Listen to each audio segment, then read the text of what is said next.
Hi, I'm Schumann. I'm a realtor here in Minnesota, and this week I want to talk about something a little bit different that might be of interest to you, possibly as a current homeowner in Minnesota.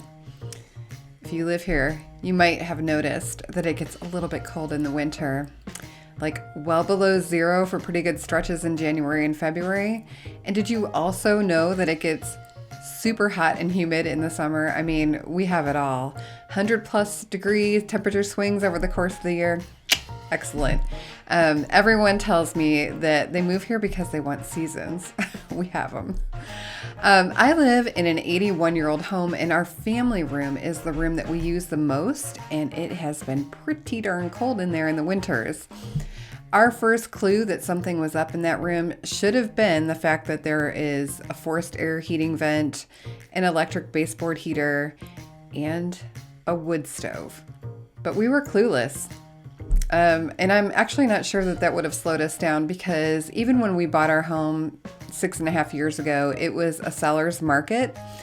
And this house was a unicorn. It had the space we needed in the neighborhood that we wanted to live in. And it was actually in our budget. It didn't hurt that the listing agent had posted really ugly photos that were clearly taken with their cell phone. Never, never, never. It also had very dark 1970s paneling in a rumpus room in the basement, and the home had been put into a temporarily not available for showing status, which actually helped call the herd of buyers. So our agent asked them to change it back to active. We got to see it, and we actually loved it when we got inside. I mean, most of it. The basement, not so much. We're working on it. It was abnormally warm for Minnesota when we moved in December, so we weren't really aware of the problem with this particular room. We sat there shivering in this room for years before I actually saw someone on Instagram, which gotta love that social media, and they were having cellulose insulation blown into their 100-year-old farmhouse walls from the outside, which is exactly what I wanted. So my mind was blown. Did you know this was an option that you actually don't have to suffer?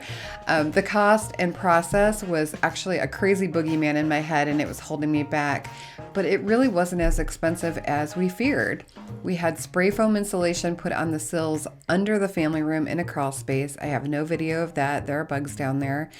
And then we had the walls insulated from the outside. The total cost for both pieces for that room was about $3,000. And the state of Minnesota offers rebates, yay, to people that make energy efficient improvements to their homes. And we're actually going to get back about $850 of this money from the state. So that's a nice 28% discount on the cost of this work. And I have no regrets. This year, it was really the tipping point for us because heating costs increased between 30 and 50% for gas this year. And any scrap of heat that we can keep inside the house rather than allowing it to escape to the outside was extra important to us. So, not to mention this overall happiness factor of eliminating all those cold drafts in the room that we like to sit in the most. So, I'm also looking forward to keeping the air conditioning inside the house this summer as well.